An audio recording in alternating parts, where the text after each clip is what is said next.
This conference will now be recorded. Hi, this is Kevin Dorn, City Manager here in South Burlington.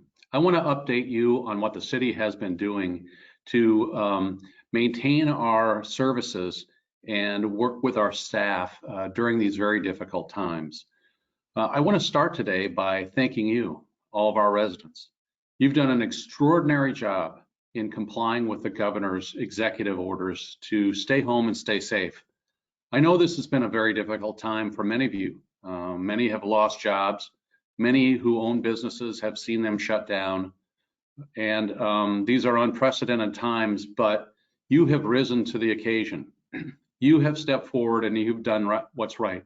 And I want to commend all of our residents and our visitors for how they've handled themselves and yourselves during this crisis.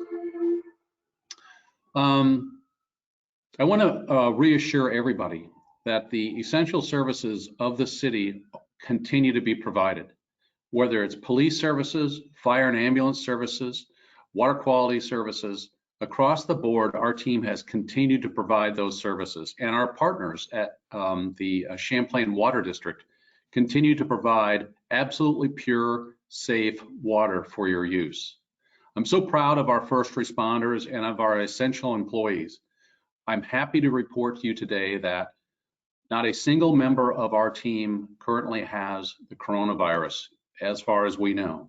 So throughout this whole time, our first responders have been using the personal protective equipment, the PPE that you've heard so much about. They've been using it correctly, and they've been working with each other to keep each other safe. And we feel so lucky and blessed that our team members are healthy in all of our essential services. They're out there right now providing those services to you as you would expect them to be. And so I want to thank all of our first responders and our essential employees, those at our water quality division, fire and ambulance, and our police department, and then the many other employees who are currently working from home or working part-time to provide services. I do want to talk a little bit about our employees.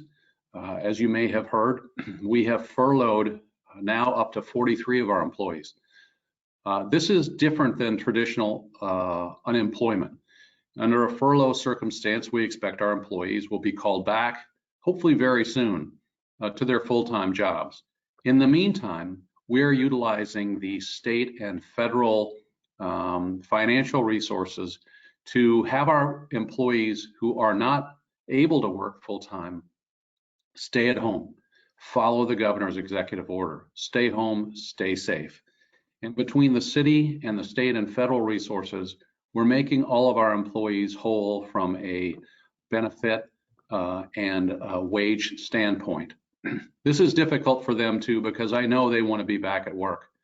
But we're happy to be able to provide this resource to our employees during these difficult times, and we appreciate our state and federal partners for making these resources available.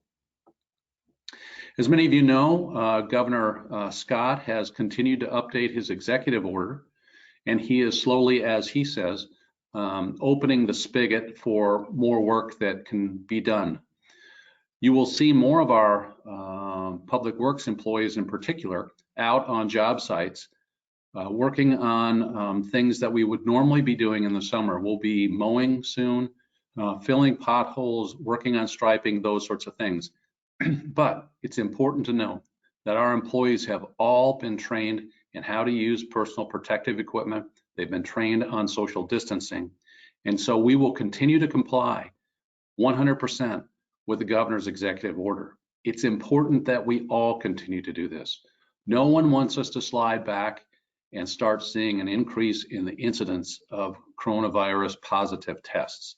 So even our team here at the city are working to ensure that we all comply with the governor's executive order. But it is good to see some of our team members back to work, providing you even the additional services that you expect.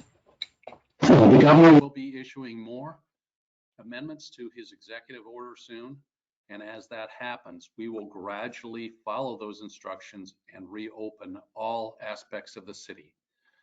But for the time being, our goal and our objective here is to follow the letter of what the governor is asking us to do, and we hope that you will continue to do that as well as you have so far so well. I will tell you that during this time, our calls for our first responders are down considerably. Calls for fire and ambulance are down. Calls for our police department are down.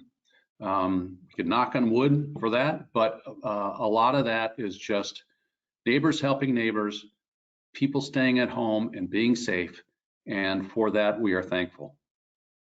There are a couple of organizations I do want to call out for, or shout out, I guess they would say, for special recognition.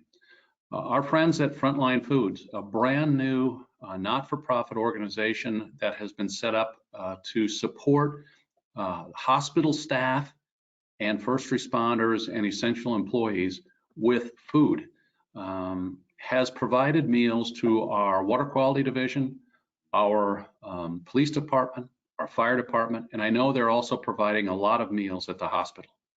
To those volunteers, to their contributors, to the restaurants who are participating, I want to thank you very much. I can tell you, our employees really, really appreciated it. I'd also want to recognize the work of the volunteers at the South Burlington Food Shelf on Dorset Street. The food shelf continues to be open on its regular hours.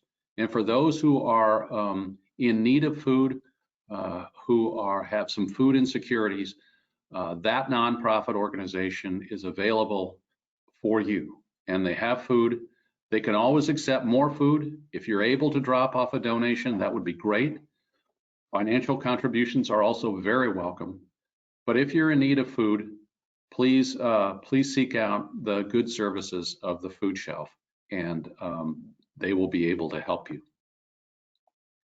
I want to close by, again, recognizing you as our residents, and again, pointing out how difficult these times are.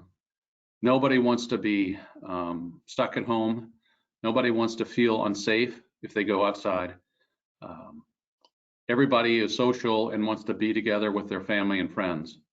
But let's keep this up. Let's follow the governor's guidelines. Let's do this together, and we will get through it. Thank you all, South Burlington, for what you're doing. And we look forward to being able to get together again, if it's on the recreation fields, in our parks, in our public meetings, or just gathering socially. The time is coming that that's going to be available to us again. So thank you very much.